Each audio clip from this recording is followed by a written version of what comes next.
Welcome to Brightly Storytime. I'm Miss Linda. Today, we're going to read a book about the amazing place that we call home, the planet Earth. It's called Here We Are by Oliver Jeffers. Well, hello.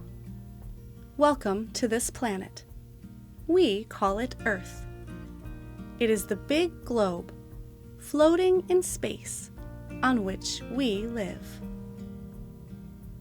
We're glad you found us, as space is very big. There is much to see and do here on Earth. So let's get started with a quick tour.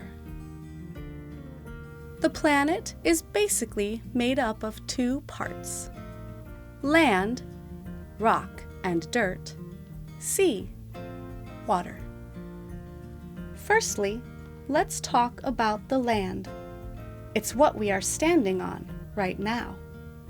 We know lots about the land. Then there is the sea, which is full of wonderful things. We know a bit about the sea, but we'll talk some more about that once you've learned to swim. There is also the sky, though that can get pretty complicated. Okay, moving on. On our planet, there are people. One people is a person.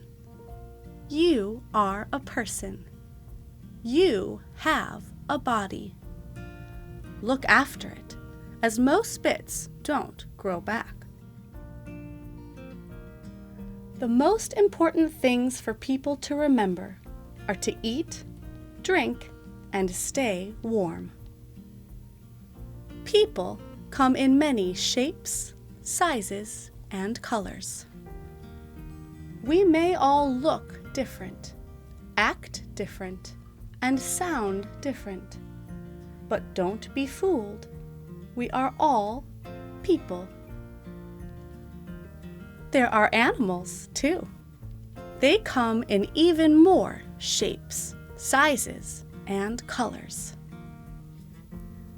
They can't speak, though that's no reason not to be nice to them. You may not be able to speak yet either, even though your head is filled with questions. Be patient. You'll learn how to use words soon enough. Generally, how it works is that when the sun is out, it is daytime, and we do stuff. The rest of the time is night, when it is dark, save for the moon, and we sleep. Please. Things can sometimes move slowly here on Earth. More often, though, they move quickly, so use your time well. It will be gone before you know it. Though we have come a long way, we haven't quite worked everything out, so there is plenty left for you to do. You will figure lots of things out for yourself. Just remember to leave notes for everyone else. It looks big, Earth, but there are lots of us on here. 7,327,450,667 and counting. So be kind. There is enough for everyone. Well, that is planet Earth. Make sure you look after it, as it's all we've got. Now, if you need to know anything else, just ask. I won't be far away. And when I'm not around, you can always ask someone else. You're never alone on Earth. We are so lucky to live on such a beautiful planet. Remember to do your part to keep Earth a wonderful and kind place. Come back to read more stories together anytime you'd like, or find more books to read yourself at readbrightly.com. Bye! Welcome to Brightly Storytime. I'm Miss Linda. Today we're going to read a book about the magic that can come from nature. It's called The Tree in Me by Karina Lukin. The tree in me is part apple, part orange, pear, almond, plum, part yum, part shade,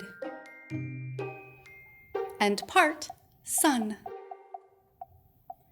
The tree in me is seed and blossom, bark and stump, branch and trunk,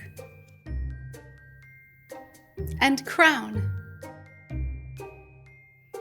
It is bird, squirrel, worm,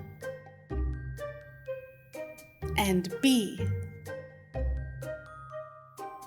And because there is a tree in me, there is wind, and rain, and dirt, and a river with fish, and a sky, too. The tree in me is strong. It bends and has roots that go deep, down to where other roots reach up toward their own trunk, branch, crown, and sky too. Because there is a tree and a sky and a sun in me, I can see that there is also a tree in you. The world around us takes care of us, so be sure to take care of the world in return. Come back to read more stories together anytime you'd like, or find more books to read yourself at readbrightly.com. Bye!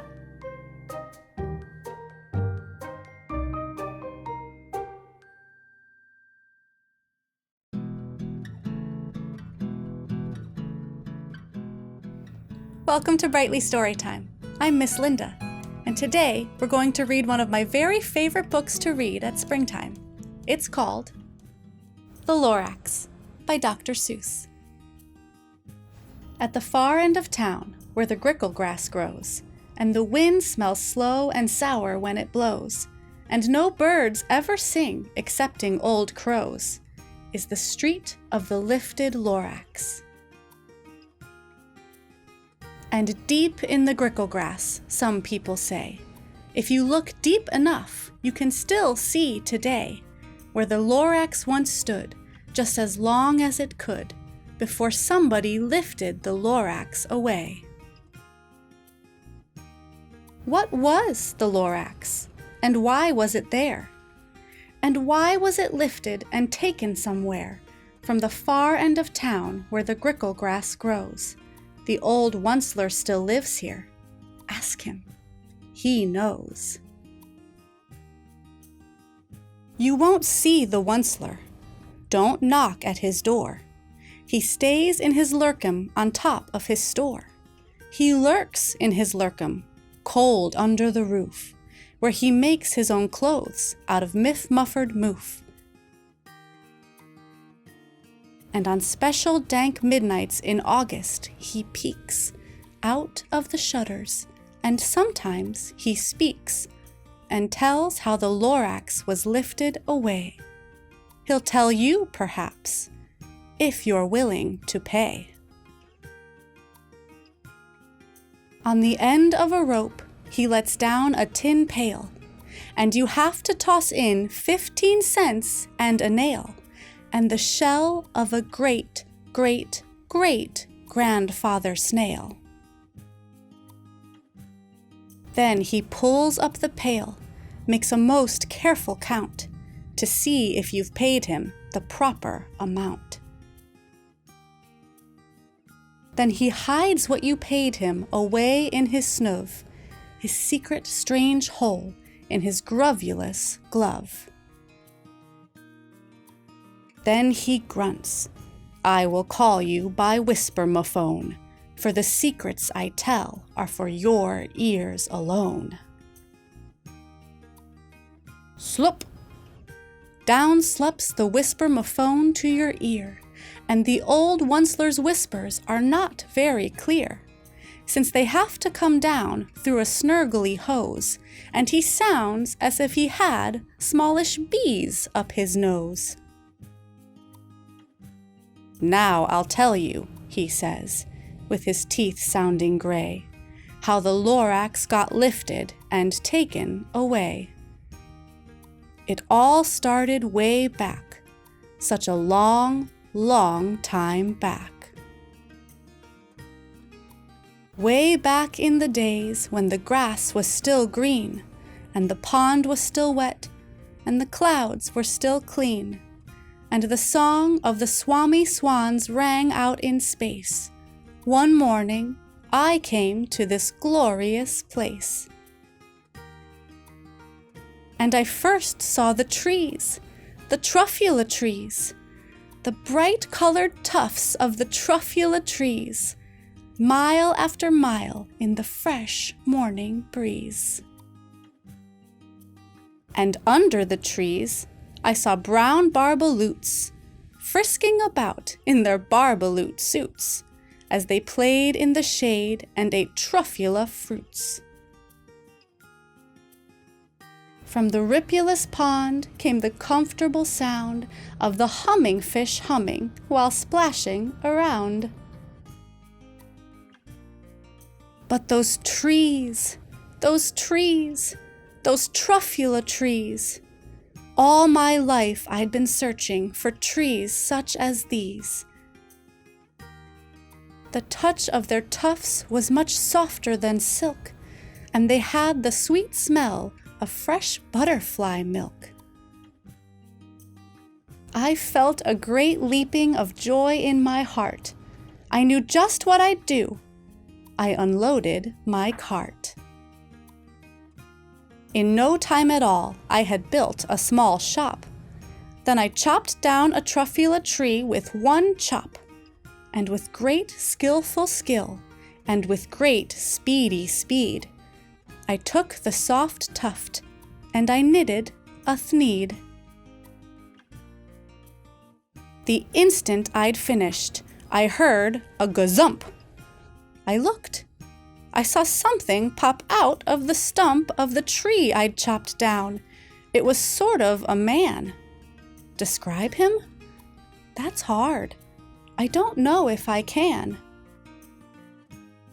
He was shortish, and oldish, and brownish, and mossy, and he spoke with a voice that was sharpish and bossy.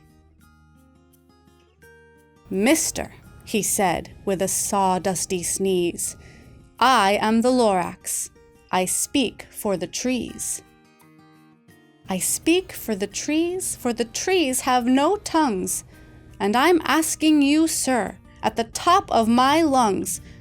He was very upset as he shouted and puffed, "What's that thing you've made out of my truffula tuft?"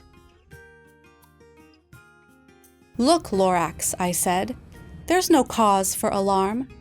I chopped just one tree. I am doing no harm. I'm being quite useful. This thing is a thneed. A thneed's a fine something that all people need. It's a shirt. It's a sock. It's a glove. It's a hat. But it has other uses. Yes, far beyond that. You can use it for carpets, for pillows, for sheets, or curtains, or covers for bicycle seats. The Lorax said, "Sir, you are crazy with greed. There is no one on earth who would buy that fool Thneed." But the very next minute, I proved he was wrong. For just at that minute, a chap came along, and he thought that the Thneed I had knitted was great. He happily bought it for $3.98. I laughed at the Lorax. "You poor stupid guy. You never can tell what some people will buy." "I repeat," cried the Lorax, "I speak for the trees." "I'm busy," I told him. "Shut up, if you please." I rushed across the room and in no time at all built a radio phone. I put in a quick call.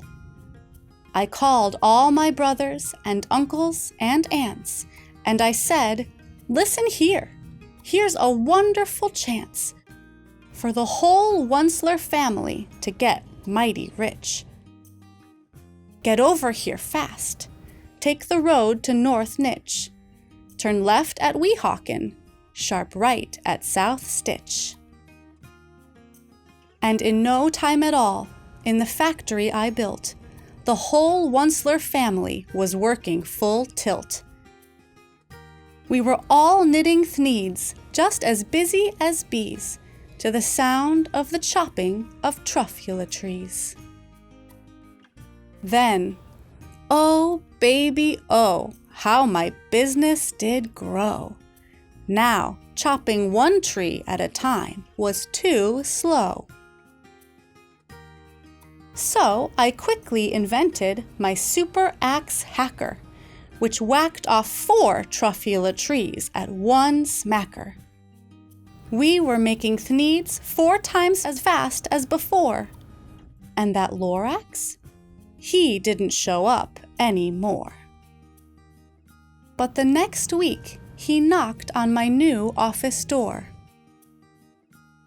He snapped, "I'm the Lorax who speaks for the trees which you seem to be chopping as fast as you please.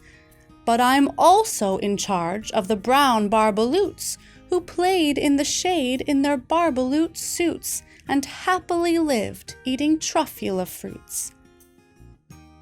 Now, thanks to your hacking my trees to the ground, there's not enough truffula fruit to go round, and my poor barbaloots are all getting the crummies because they have gas and no food in their tummies. They loved living here, but I can't let them stay. They'll have to find food, and I hope that they may. Good luck, boys," he cried, and he sent them away. I, the Onceler, felt sad as I watched them all go. But business is business, and business must grow, regardless of crummies in tummies, you know. I meant no harm. I most truly did not. But I had to grow bigger, so bigger I got. I biggered my factory. I biggered my roads. I biggered my wagons. I biggered the loads of the Thneeds I shipped out. I was shipping them forth to the south, to the east, to the west, to the north. I went right on biggering, selling more Thneeds, and I biggered my money, which everyone needs. Then again he came back. I was fixing some pipes when that old nuisance Lorax came back with more gripes. I am the Lorax. He coughed and he whiffed. He sneezed and he snuffled. He snargled. He sniffed. Onceler, he cried with a cruffulous croak. Onceler, you're making such smogulous smoke. My poor swami swans, why they can't sing a note. No one can sing who has smog in his throat. "And so," said the Lorax, "please pardon my cough. They cannot live here, so I'm sending them off." "Where will they go?" "I don't hopefully know. They may have to fly for a month or a year to escape from the smog you've smogged up around here." "What's more," snapped the Lorax, his dander was up, "let me say a few words about Gluppity-Glup. Your machinery chugs on day and night without stop, making Gluppity-Glup, also Schloppity-Schlop. And what do you do with this leftover goo? I'll show you, you dirty old Onceler man, you. You're glumping the pond where the humming fish hummed. No more can they hum, for their gills are all gummed. So I'm sending them off. Oh, their future is dreary. They'll walk on their fins and get woefully weary in search of some water that isn't so smeary." And then I got mad. I got terribly mad. I yelled at the Lorax, "Now listen here, Dad. All you do is yap yap and say bad, bad, bad, bad. Well, I have my rights, sir, and I'm telling you, I intend to go on doing just what I do. And for your information, you Lorax, I'm figuring on biggering, and biggering, and biggering, and biggering, turning more truffula trees into thneeds, which everyone needs." And at that very moment, we heard a loud whack. From outside in the fields came a sickening smack of an axe on a tree. Then we heard the tree fall, the very last truffula tree of them all. No more trees, no more thneeds, no more work to be done. So, in no time, my uncles and aunts, every one, all waved me goodbye. They jumped into my cars and drove away under the smoke-smuggered stars. Now all that was left 'neath the bad-smelling sky was my big, empty factory, the Lorax and I. The Lorax said nothing, just gave me a glance, just gave me a very sad, backward glance, as he lifted himself by the seat of his pants. And I'll never forget the grim look on his face when he heisted himself and took leave of this place through a hole in the smog without leaving a trace. And all that the Lorax left here in this mess was a small pile of rocks with the one word, unless. Whatever that meant, well, I just couldn't guess.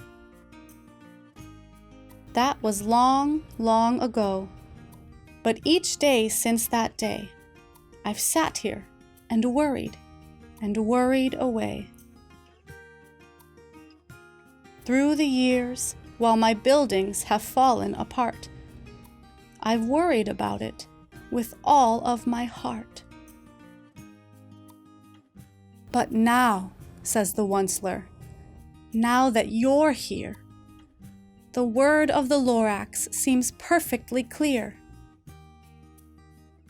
Unless someone like you cares a whole awful lot, nothing is going to get better.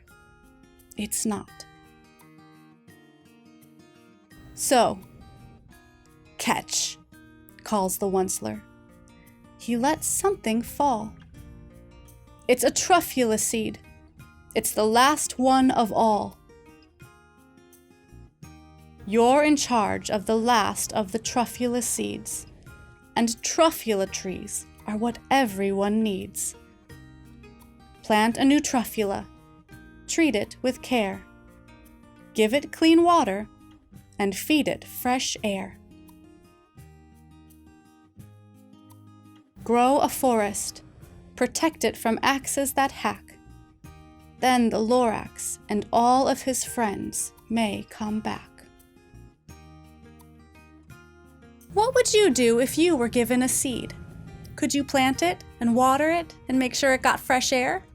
Talk to a grown-up and see if they'll help you find one. If you put it in the ground and take good care of it, you'll get to watch it grow into a plant.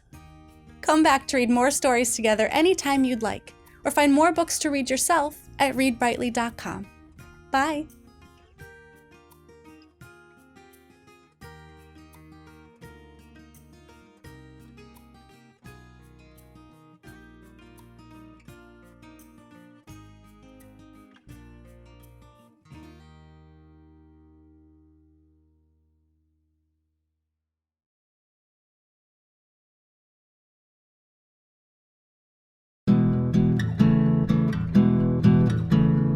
Hi, I'm Brendan, author and illustrator of Fish, and today I'm going to read you a story.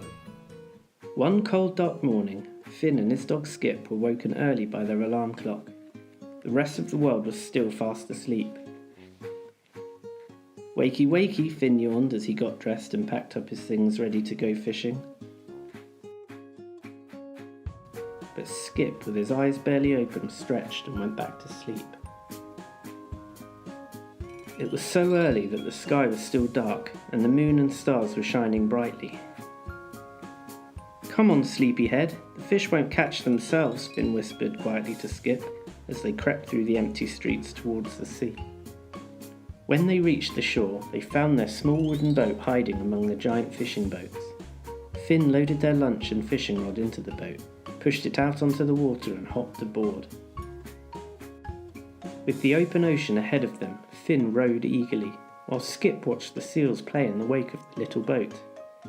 Skip thought some of the seals looked sad, but he didn't know why. They pushed through the crashing waves to their favourite fishing spot. Finn cast out his fishing line as far as he could, and they waited and waited, but not a single fish tugged at the line. The ocean appeared to be empty as far as the eye could see. Suddenly Skip spotted something bobbing in the waves, and with a huge splash he jumped in to investigate.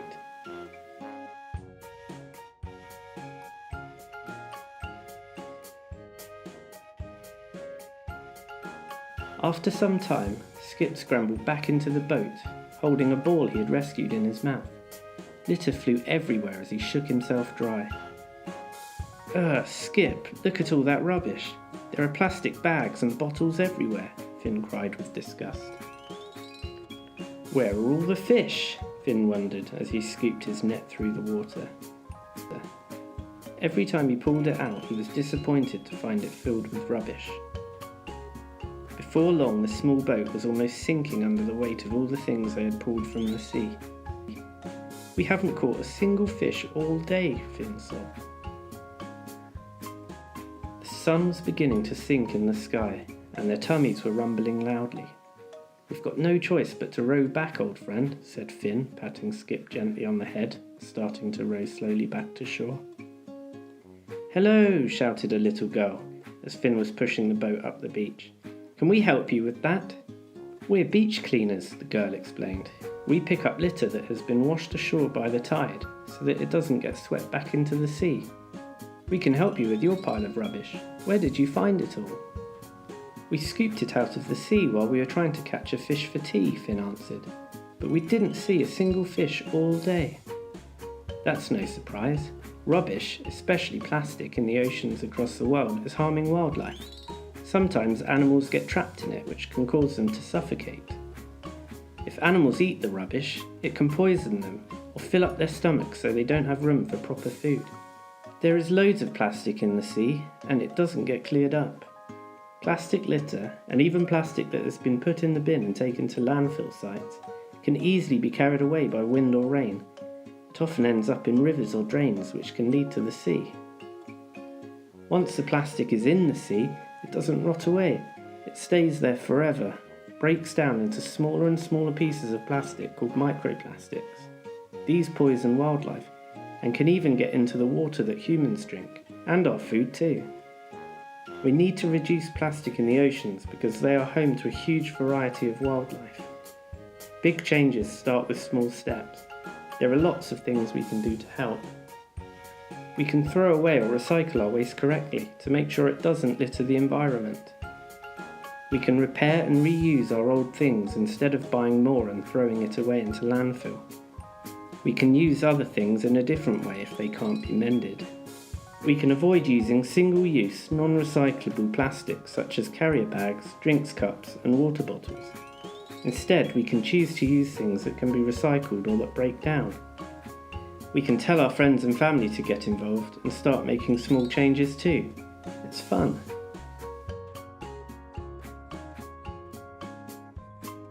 The following day, Finn recycled everything he could.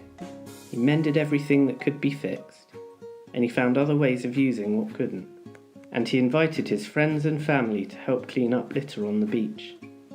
Finn, Skip and their friends continued to do what they could for the oceans and clean the beach regularly. The more they did, the cleaner their surroundings became, and the wildlife began to return to the sea. Everyone felt so proud of what they were doing to protect the oceans. What will you do?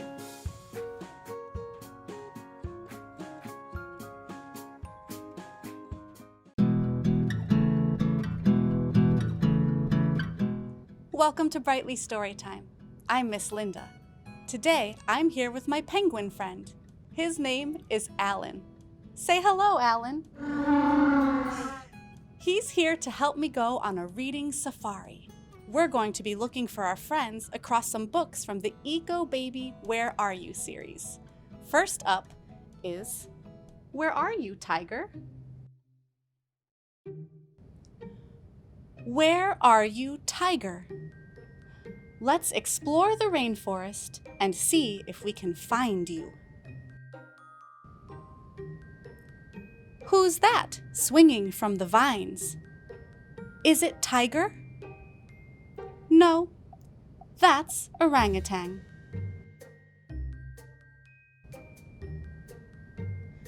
By the trees, someone with a large horn is munching on figs.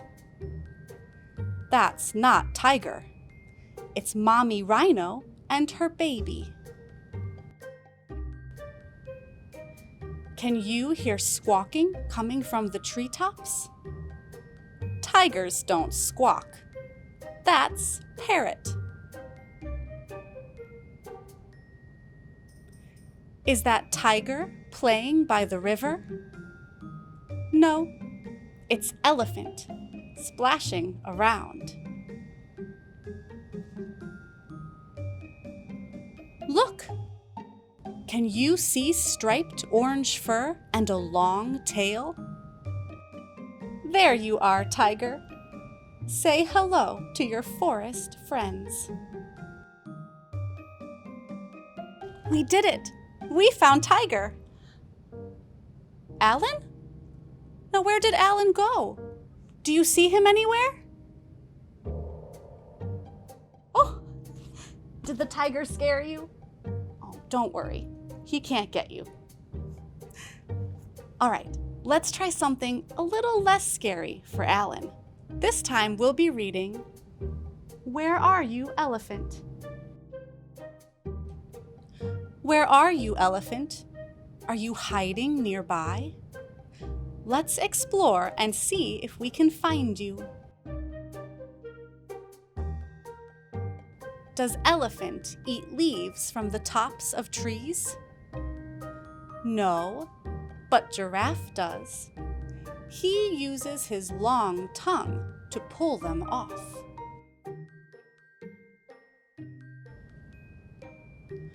Who's that taking a nice long nap in the shade? That's not elephant. It's lazy lion. Can you see his thick mane?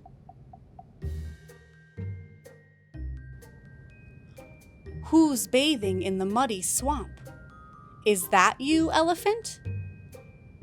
No, that's Hippo and her friend. She's showing us her large teeth.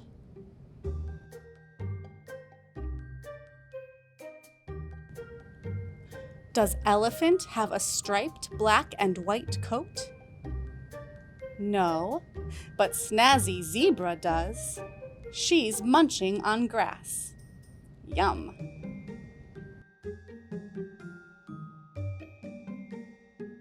Look, there are 4 big floppy ears and 2 long gray trunks.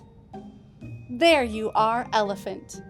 You are cooling down with your baby. We found another friend.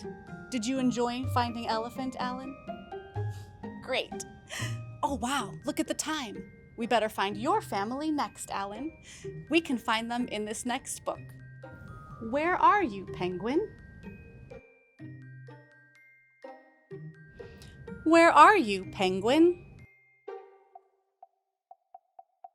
Let's explore your icy home and see if we can find you.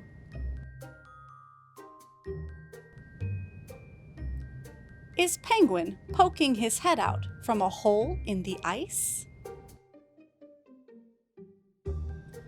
No, that's Seal. Her whiskers help her find her way underwater.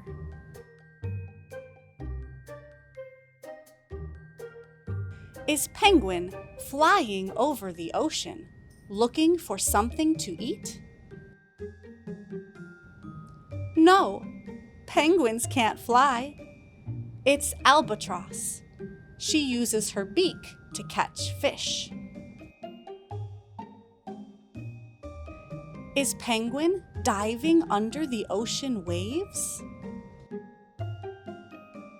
No, that's Orca. He spotted some animals swimming nearby. Is that you, Penguin? Are you nesting on the rocks?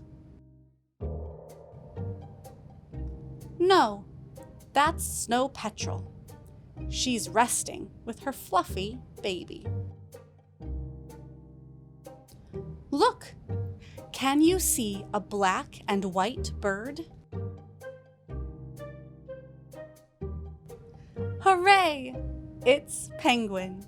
He's playing with his chick on the stony ground. We did it! We found all the animals. I hope you enjoyed reading together with Alan and I. Come back to read more stories together anytime you like, or find more books to read yourself at readbrightly.com. Bye!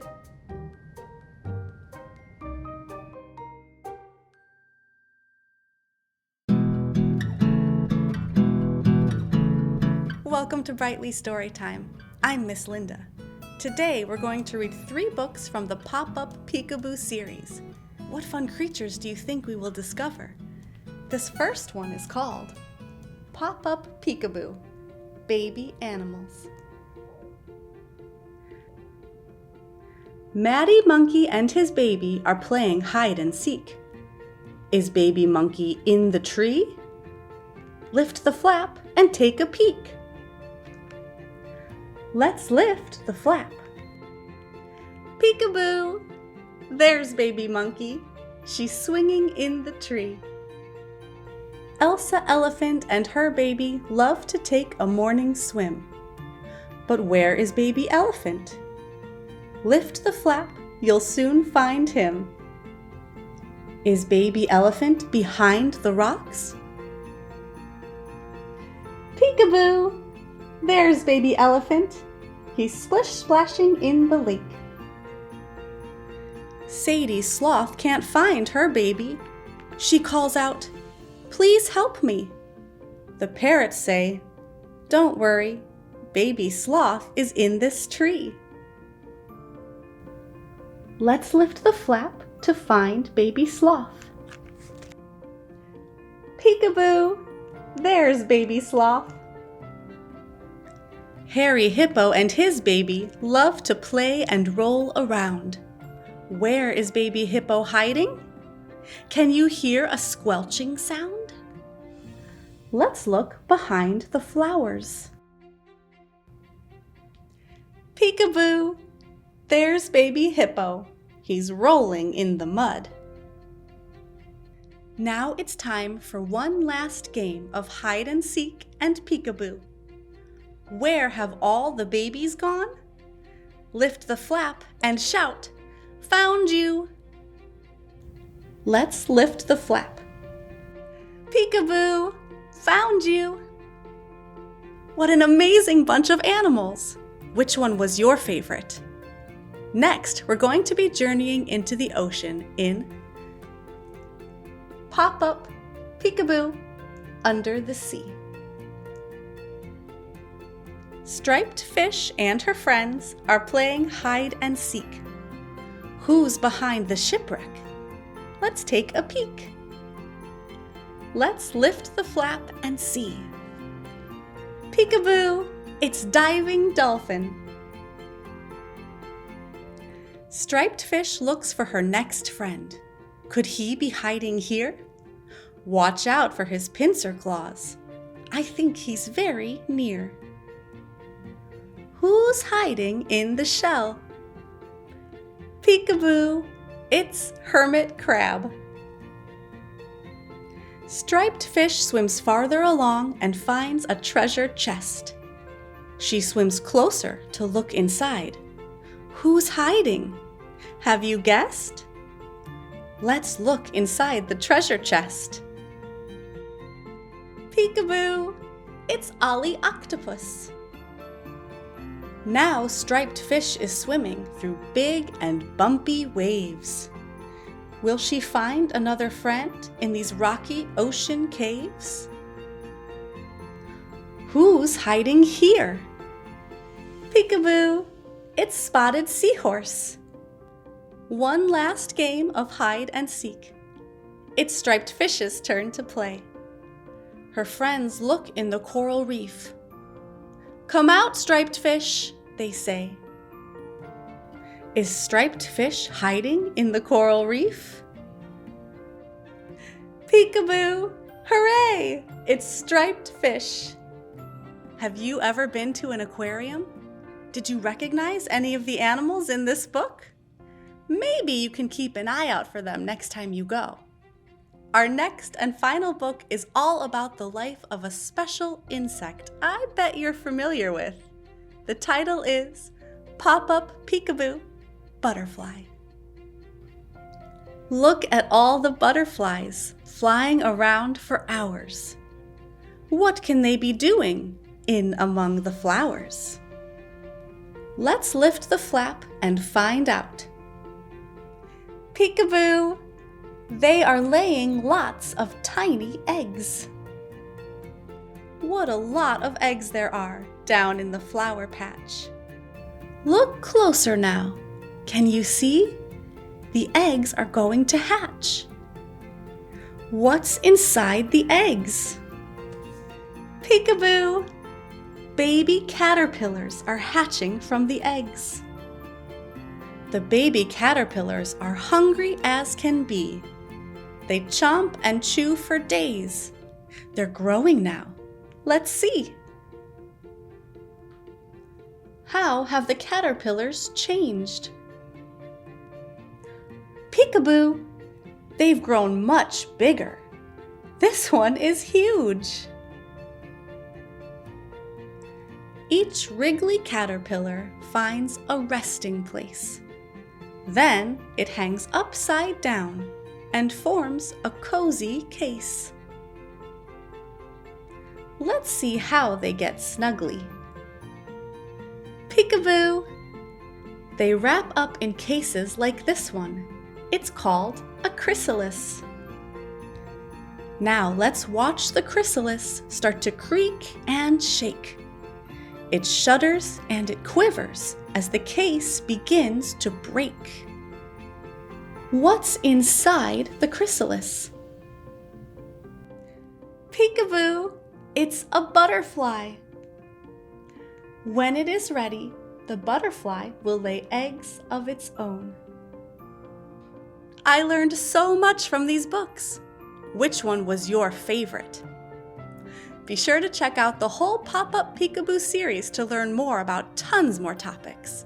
Come back to read more stories together anytime you'd like, or find more books to read yourself at readbrightly.com. Bye.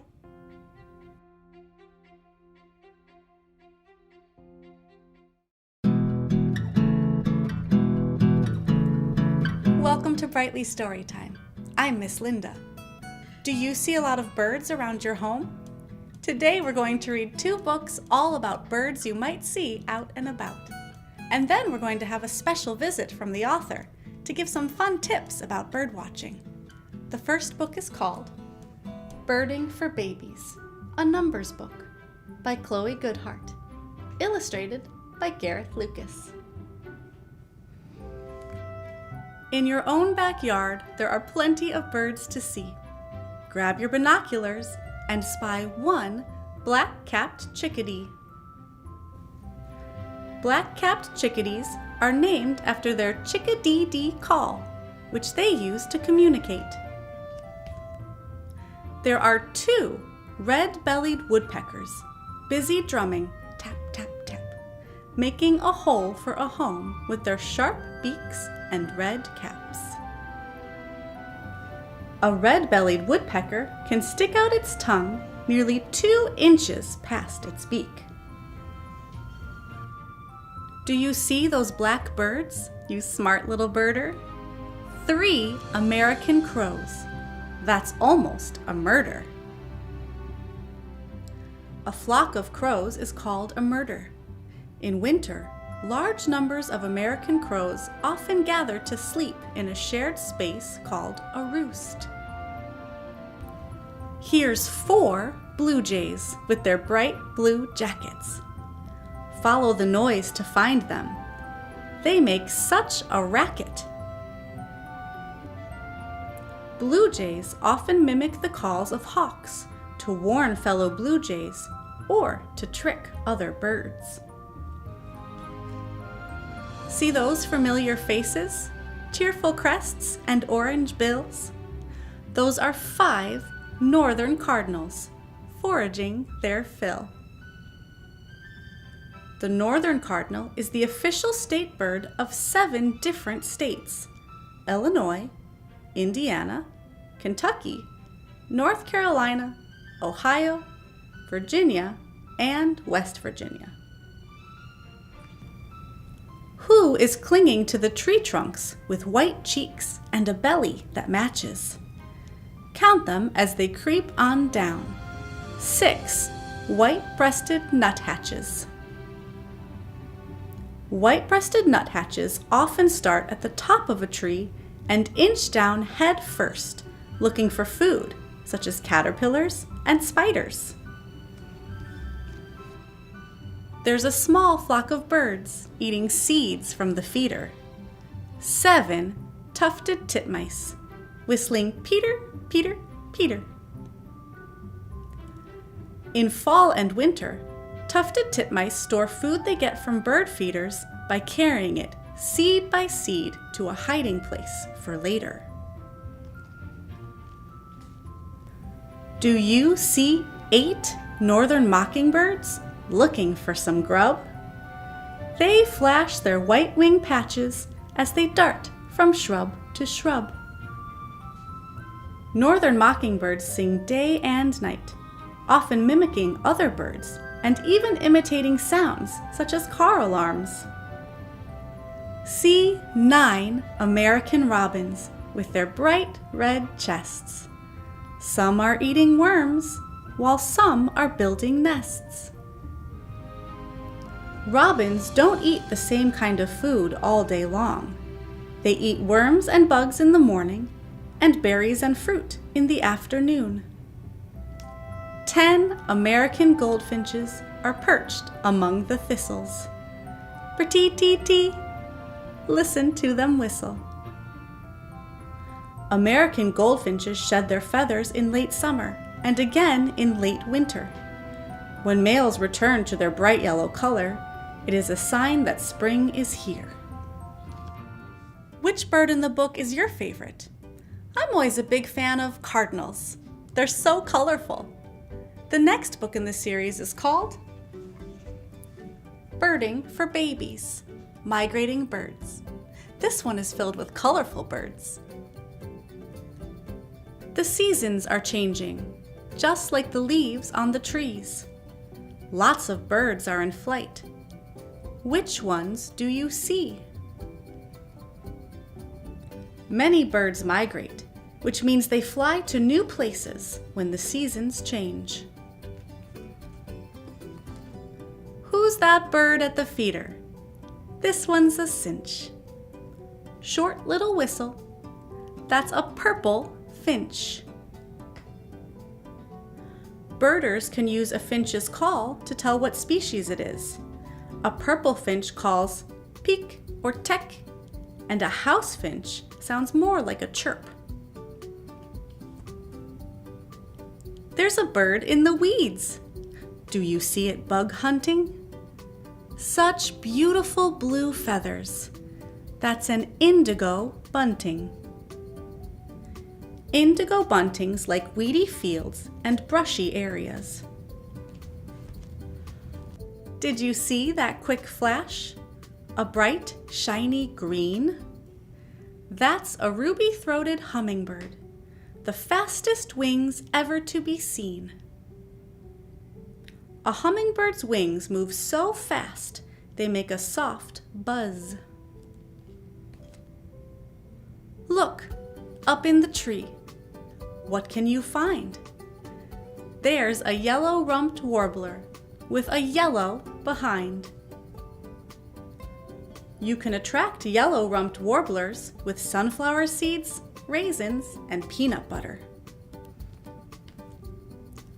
Oh, a Baltimore oriole, over there in the woods. Bright orange tummy with a black hood. You can put out jelly or ripe oranges to attract Baltimore orioles, but they won't eat light-colored fruit like green grapes. Who's that way up in the leaves, eating bugs like a king? It's a scarlet tanager, red belly with dark wings.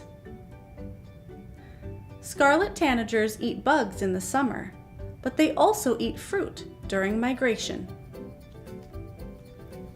Do you see that black-throated blue warbler? It sings up in its tree. So listen closely. Its three buzzy notes go zhu, zhu, zhi.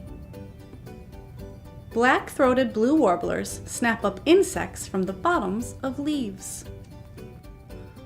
Who's that bird on the ground? Can you hear it mew like a cat? That's a gray catbird. Dark gray body with a black cap. Catbirds get their name from their cat-like mewing call. Did you see that flash of color? Quick as a dart? Black and orange markings. That's an American redstart. American redstarts fan their tail to stir up insects to chase. Wow, there are so many colorful birds. And now we have a special treat. The author of these books is going to show us how she goes birding. Take it away, Chloe. Hi, I'm Chloe Goodhart, the author of Birding for Babies, Migrating Birds, and Birding for Babies, Backyard Birds, and I'm here to talk to you about some birding tips. So I actually got started birding right here in Greenwood Cemetery. I live very close and I like to take very long walks here because it's so green and quiet. And one day when I was walking on my favorite hill, I turned the corner and I was startled by this giant brown bird swooping about a foot from my face.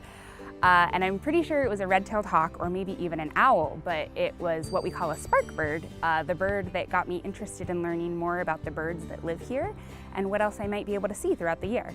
So birding is such a great way to get outside, and it can turn any nature walk into an adventure by keeping your eyes and ears open for anything you see and hear.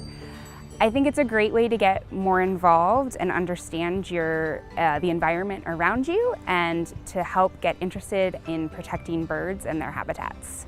One of the great things about birding is that you only need your eyes and your ears, and you can do it wherever and whenever you are. But it's helpful to have some tools. So I recommend getting a good pair of binoculars so you can get a better look at any birds that you see or hear, a guidebook that helps you identify any birds, and a notebook and pencil that helps you keep track of all the birds that you've identified. You can see here that we have a mourning dove perched on this statue. Mourning doves are really beautiful. They're very common, which is exciting because you can see them almost anywhere across the country. And you can really recognize the mourning dove by their sound. They have a very distinctive coo, coo, that's a little bit mournful and sad, which is where they get their name. So here we have our great egret. So they are big white birds with long legs and a long orange beak. They like ponds and shores, and you can see here it's foraging by standing in the water and waiting for a fish, and it gets one. So you see here we have a young red-tailed hawk. He was actually born in or around Greenwood. His parents live nearby. He's actually a little bit too young to know how to hunt, so you can see he's a little bit confused, but he's very interested in the birds, which is cool to watch. Here we have a grackle. So grackles are neat because you can see them almost anywhere across the US, and they're very distinctive. They're these big, beautiful black birds, and they have very shiny, iridescent heads, which means they kind of turn colors when they're in the sun. Finally, we have this really cool nest that the monk parrots have built in the arches at Greenwood. So monk parrots are really cool. They actually aren't from this area. They are from tropical areas in South America. And it's believed that they came here in the 60s. They were flown in the pet trade, and they actually escaped their crates in JFK and flew all the way here and made it their home. I really love the monk parakeets. They have a really distinctive squawk, and they're one of my favorite birds to watch here in Greenwood Cemetery. Thanks so much, Chloe. Did you learn any birding tips today? Are you excited to try out birding for yourself? Ask a trusted adult to take you out birding and see what you can find. Come back to read more stories together anytime you'd like, or find more books to read yourself at readbrightly.com. Bye.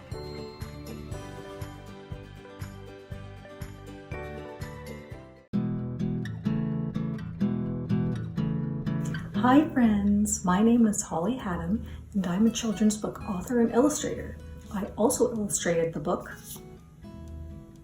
Maxine and the Greatest Garden Ever. Let's get reading. Maxine and Milton made a perfect pair. When Maxine was bored, Milton made her laugh. When Milton was hungry, Maxine served up snacks with style. And whenever they heard their favorite song, Dance Party, Maxine liked making things, and she especially liked making things for Milton. If I can dream it, I can build it, she said. Lucky for her, Milton provided plenty of inspiration. Sometimes their friend Leo came over. Leo liked making things too, just in a different way. One day, they made an exciting discovery. Let's make a garden, said Leo. Let's make the greatest garden ever. Milton grinned from gill to gill. He hoped the new garden would also include a pond. First, they drew their designs. Leo's was pretty. Maxine's was practical. Next, they planted. Maxine thought Leo's seeds looked lonely. Leo thought Maxine's seemed squished. Lucky for Milton, the one thing they agreed on was his pond. Every day they watered and waited until they had grown the greatest garden ever. I mean, wouldn't you want a garden like this? I really would. But their garden had other admirers. What happened? Cried Leo. Animals, said Maxine. Let's make something to keep them away. Something that looks nice, asked Leo. Something that works. They sculpted and stuffed, fitted and fluffed. Can you make it move? Asked Leo. Maxine thought that was a silly question. Unfortunately, the animals didn't know they were supposed to be afraid. You were supposed to keep them away, said Leo to the scarecrow. You didn't help. Maybe he did, said Maxine. Now we know what doesn't work. That's important too. How could they make their scarecrow scarier? They hammered and hitched, measured and switched.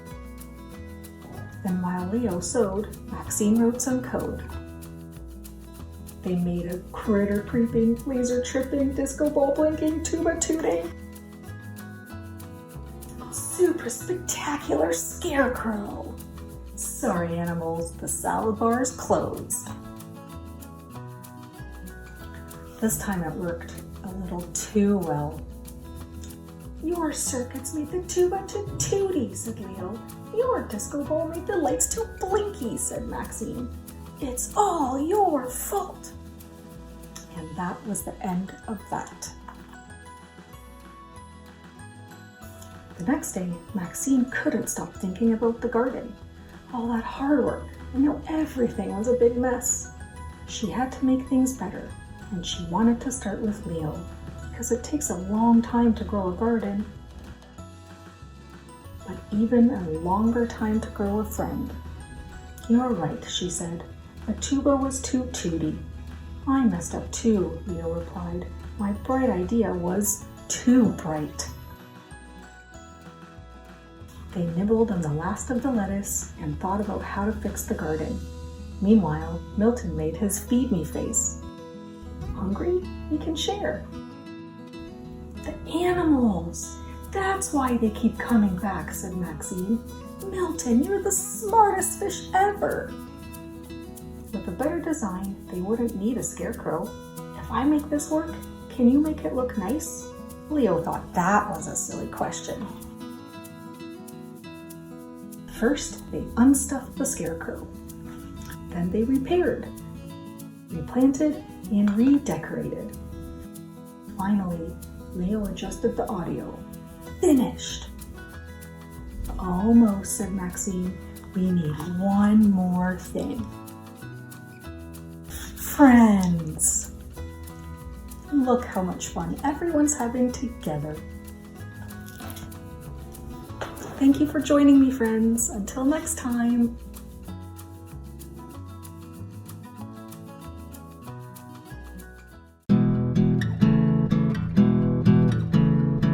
Hi, welcome to Brightly Storytime. I'm Margot McGink, and today I'm so excited to share with you my new picture book, People Are Wild.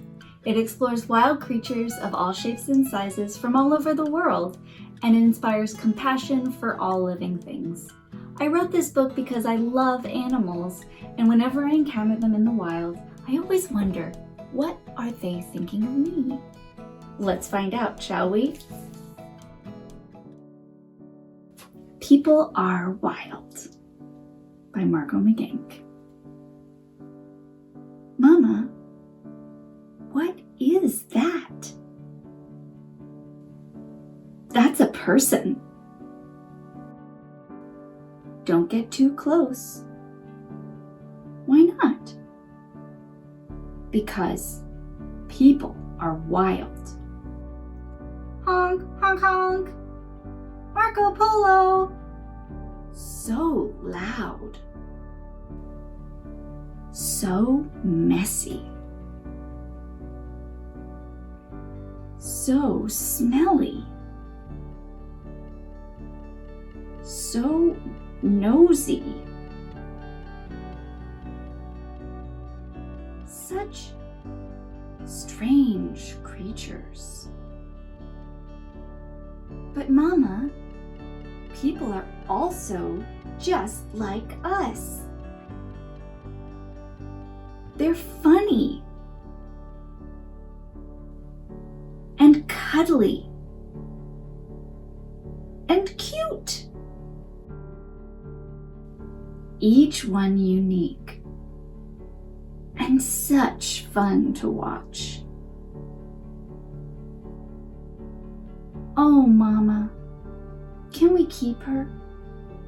No, little one. People are wild, and all wild creatures should be free. Thanks for joining me today.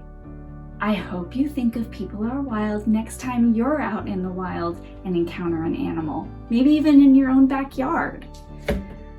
Come back to Brightly Storytime again soon. Thanks. Bye.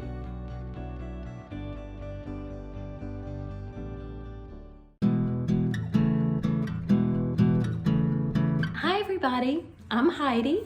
Thank you so much for joining me. I am going to read to you my new book, Saving American Beach, the biography of African-American environmentalist Maveen Betch. It's illustrated by Equa Holmes, and I have to tell you the pictures are absolutely gorgeous. One little tidbit, when I'm reading the book, you may want to look really closely at the pictures because Equa has some hidden images in her collages. So let's get started. As a girl, Maveen Betch loved the beach. She loved the whoosh of its waves, its blue sky stretching to forever, and the creatures swimming in its tangy sea. But Maveen couldn't go to just any beach. Because of her skin, silken and butter brown, she couldn't eat in most restaurants or visit most bathrooms. There was even a rope in the ocean. One side said colored, the other white. Something must be done, her great-grandfather said. And so, Mr. Abraham Lincoln Lewis bought a beach. It was an ocean paradise where his family and other black people could swim, picnic, and build sandcastles. He believed that a beach should be open to everyone. In no time, American Beach was hopping. Maveen adored her beach. At water's edge, the sandy shore became a stage. For each performance, the wind whispered an endless melody of gull cries and laughter. It made her heart sing. When she grew up, Maveen discovered the same music in the opera. She left her beloved beach to sing stories around the world. From London to Berlin, audiences sprang to their feet, demanding an encore. Brava, they cried, beating the stage with their hands, whipping velvet curtains into rippling waves. But after the crowds went home and the stage lights dimmed, she longed for her beach. When her mother became sick, she packed her suitcase and returned home to care for her. Soon after, her mother died. Maveen spent her days sitting along the shore, wrapped in a blanket of sadness. She sat and sat. So much had changed since her girlhood days on American Beach. Summer houses crumbled, bleached white as fish bones. Plastic bags littered the dunes, tangled in seagrass. The rope dividing the ocean had disappeared. There was no more need for a place like American Beach. Determined to save what remained, Maveen became the caretaker for American Beach. She picked up trash, planted trees, and remembered colorful stories about its early days when Zora Neale Hurston sunbathed on the sand and Ray Charles juked the local joints. She made American Beach her home. Each morning she bathed in the Atlantic Ocean. Each night she went to sleep on a chaise lounge to a lullaby of lapping waves. When she needed time to think, she climbed atop the beach's 60-foot-high sand dune, her sacred place, one of the tallest dunes on America's East Coast.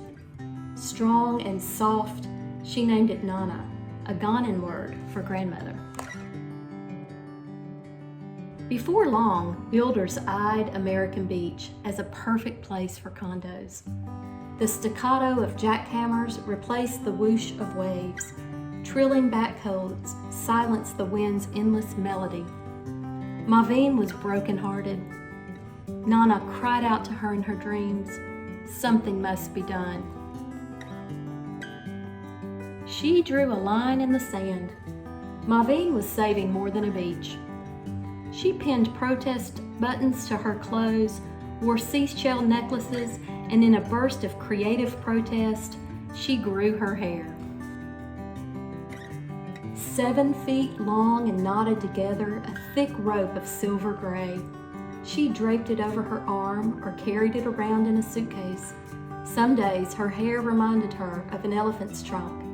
On other days, the curve of the Niger River in Africa. It was hard to tell where the beach lady stopped and her beach began. The madder she got, the braver she grew. She squabbled with city commissioners. She wrote letters to lawmakers and marched to Tallahassee to fuss at the governor. Her letters went unanswered. The beach lady stood in the scorching heat alone. No one cared what the prima donna of protest had to say. More than a few people questioned the beach lady's demands. Others were proud of her pluck. Years passed. Soon, all that was left was a sliver of sand, cocooned by palmettos, hugged by live oaks. People missed the beach. The beach lady inspired others to write their own letters and paint their own picket signs. Together, they petitioned the president, George W. Bush, to sign a law protecting American Beach forever. When the beach lady died, friends and family scattered her ashes on Nana. Her wish came true, to spend forever enjoying American Beach, where a piece of paradise remains and the melody continues. Thank you so much.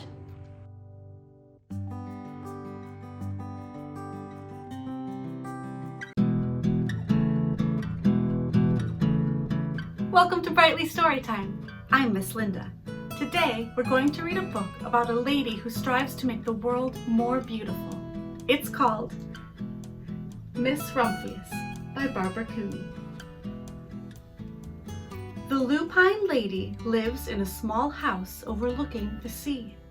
In between the rocks around her house grow blue and purple and rose-colored flowers. The lupine lady is little and old, but she has not always been that way. I know.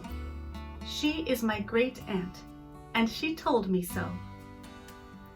Once upon a time, she was a little girl named Alice, who lived in a city by the sea. From the front stoop, she could see the wharves and the bristling masts of tall ships. Many years ago, her grandfather had come to America on a large sailing ship. Now he worked in the shop at the bottom of the house, making figureheads for the prows of ships and carving Indians out of wood to put in front of cigar stores. For Alice's grandfather was an artist. He painted pictures, too, of sailing ships and places across the sea.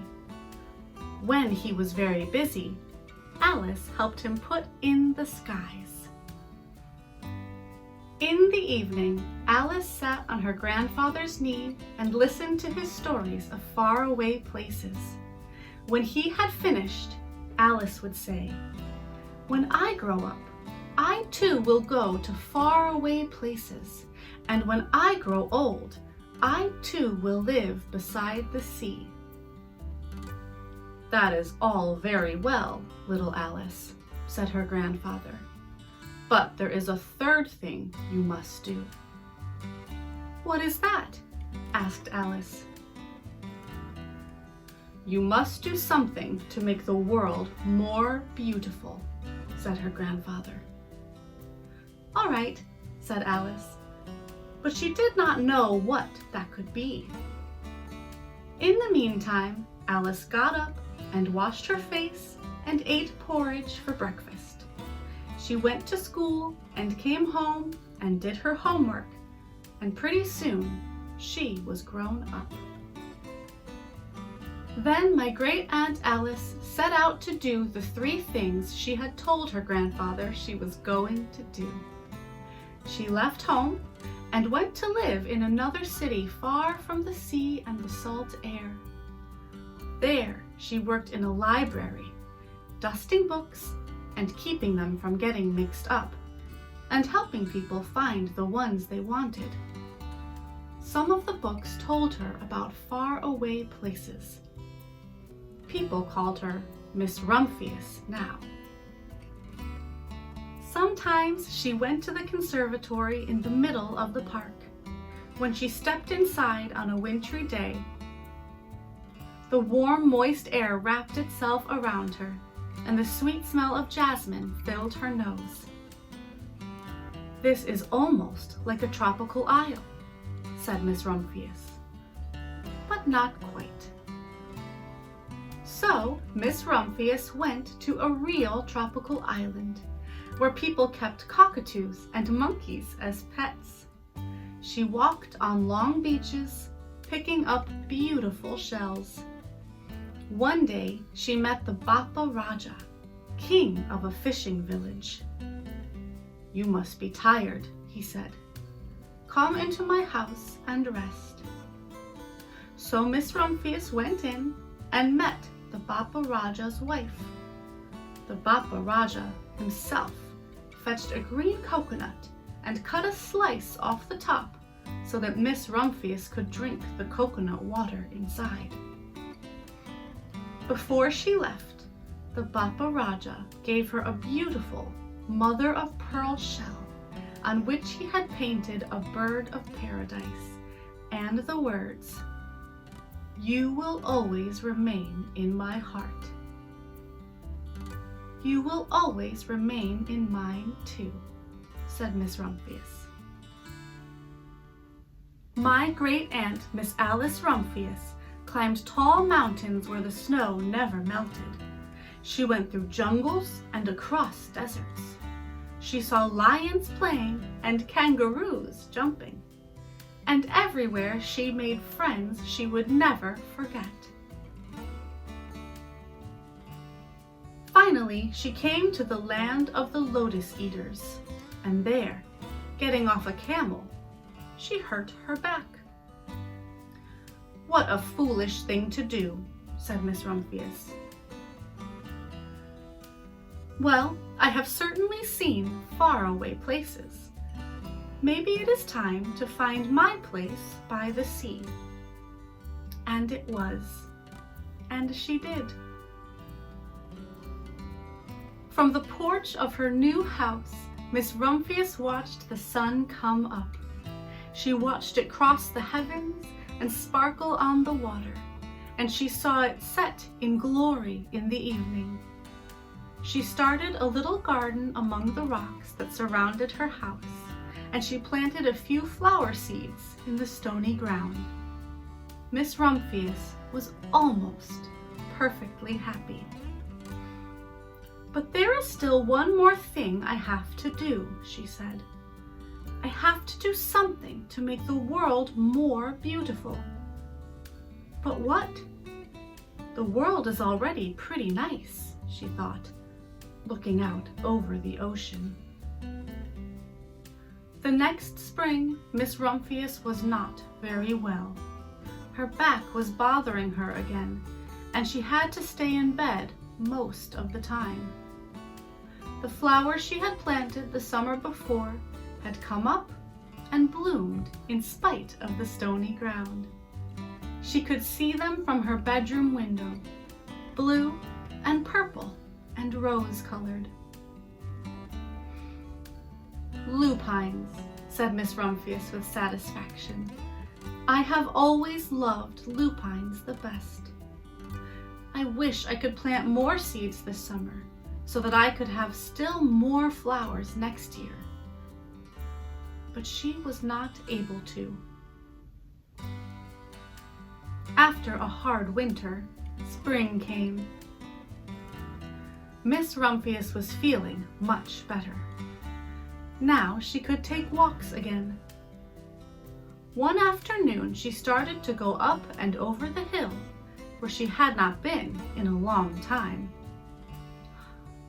"I don't believe my eyes," she cried when she got to the top, for there on the other side of the hill was a large patch of blue and purple and rose-colored lupines. "It was the wind," she said as she knelt in delight. "It was the wind that brought the seeds from my garden here, and the birds must have helped." Then Miss Rumphius had a wonderful idea. She hurried home and got out her seed catalogs. She sent off to the very best seed house for 5 bushels of lupine seed. All that summer, Miss Rumphius, her pockets full of seeds, wandered over fields and headlands, sowing lupines. She scattered seeds along the highways and down the country lanes. She flung handfuls of them around the schoolhouse and back of the church. She tossed them into hollows and along stone walls. Her back didn't hurt her any more at all. Now some people called her that crazy old lady. The next spring there were lupines everywhere. Fields and hillsides were covered with blue and purple and rose-colored flowers. They bloomed along the highways and down the lanes. Bright patches lay around the schoolhouse and back of the church. Down in the hollows and along the stone walls grew the beautiful flowers. Miss Rumphius had done the third, the most difficult thing of all. My great Aunt Alice, Miss Rumphius, is very old now. Her hair is very white. Every year there are more and more lupines. Now they call her the Lupine Lady. Sometimes my friends stand with me outside her gate, curious to see the old lady who planted the fields of lupines. When she invites us in, they come slowly. They think she is the oldest woman in the world. Often she tells us stories of faraway places. When I grow up, I tell her, I too will go to faraway places and come home to live by the sea. That is all very well, little Alice, says my aunt. But there is a third thing you must do. What is that? I ask. You must do something to make the world more beautiful. All right, I say.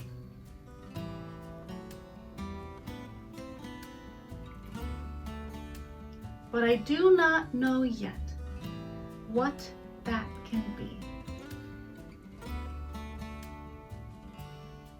What would you do to make the world more beautiful? Take a look around and think about it. Just like Miss Rumphius, you don't have to answer immediately. Come back again to read more stories together anytime you like, or find more books to read yourself at readbrightly.com. Bye.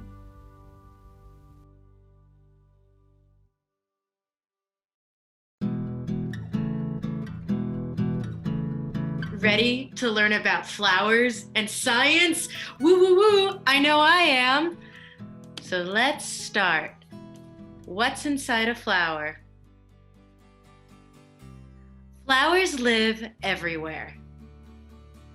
They bloom in bustling cities, lush jungles, soggy swamps, blistering deserts, and high up on rocky mountaintops.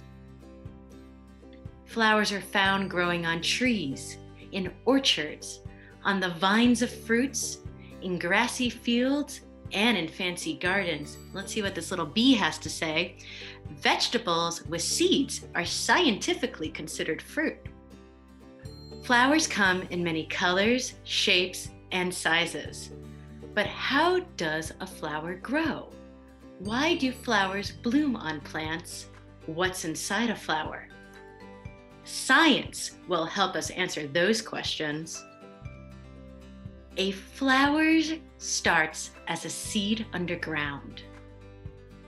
The seeds will begin to grow roots and its first leaves. Above ground and below, bugs, bacteria, and fungi all munch, crunch, and wiggle their way through the dirt. These are called decomposers. Decomposers eat waste like garbage, dead things, and poop. By breaking down waste, decomposers make new soil. Soil is the perfect place for a seed to grow into a flower. The flower's roots spread deep into the ground, keeping the plant sturdy so it can grow tall. Rich soil has water and minerals that a plant needs to grow. Rainwater soaks into the soil and travels down to the roots. The minerals in the soil help the plant grow strong, and the root hairs slurp up the water and minerals. A flower stem grows out of the soil. Water and minerals from under the ground travel up through the stem to the rest of the plant. The stem holds up the plant's leaves and flowers high above the ground. Leaves are food for many animals. Now let's see what's going on there. Look, an aphid is having a snack while a ladybug stalks its tiny prey. Roar! Leaves have the special job of absorbing sunshine. Plants turn sunlight into food in a process called photosynthesis. Turning sunlight into food is a plant's superpower. During photosynthesis, plants also make fresh air. Carbon dioxide from the air goes in, and fresh oxygen comes out. Plants make the oxygen in the air that everyone breathes. Just like people need food to grow big and strong, a flower needs sunshine, water, and minerals to grow. When a flowering plant gets big enough, buds will appear. Each bud opens little by little until it blooms into a beautiful flower. Look inside a flower to see where seeds are made. The stamen makes fluffy grains called pollen. The pistil has a sticky stigma and tiny egg cells called ovules. A new seed can only grow when pollen lands on a flower's stigma. This is called pollination. A few types of flowers can make seeds all by themselves. Most flowers need pollen to come from another plant to make seeds. This is called cross-pollination. Many flowers need help to be pollinated. Some flowers rely on the wind to spread their pollen. Other flowers use animals. These animals are called pollinators. Flowers create nectar that many pollinators love to eat. Bees, butterflies, birds, and bats all reach inside the flowers for a tasty treat. The pollen sticks to their bodies, and as the pollinator snacks from flower to flower, they spread pollen to help to create seeds. Flowers attract pollinators in different ways. Many flowers have colorful petals. These are like neon signs saying nectar's here. Some flowers have strong smells to attract pollinators. Night blooming flowers smell especially sweet so pollinators can find them in the dark. A flower's petal shape makes feeding easy for local pollinators. Some petals are shaped like a landing pad for bugs, while other flowers are perfect for long tongues and beaks. The more pollinators that visit a flower, the more chances there are for a seed to be made. Many plants use seeds to reproduce and spread new plants around the world. Flowers create new seeds through pollination. Pollen lands on a flower's stigma and grows a tiny tube to travel down to an ovule, an egg cell. This is how pollen begins to fertilize an ovule. When the pollen grain and the ovule join, a brand new seed begins to grow. As the seed gets bigger, the flower begins to change. Petals wilt and fall as a fruit or pod grows to protect the precious seed. The fruits, husks, and pods that protect seeds come in all different shapes and sizes. Time passes, and seeds become ready to be planted. Some seeds will burst out of their pods and grow wherever they fall. Other seeds will be eaten by animals and scattered when they poop. Seeds travel near and far. They roll down hills, fly on the wind, and float away in water. Some seeds have wings that help them glide. Some seeds are hard and heavy. There are even seeds with hooks to catch a ride on a passerby.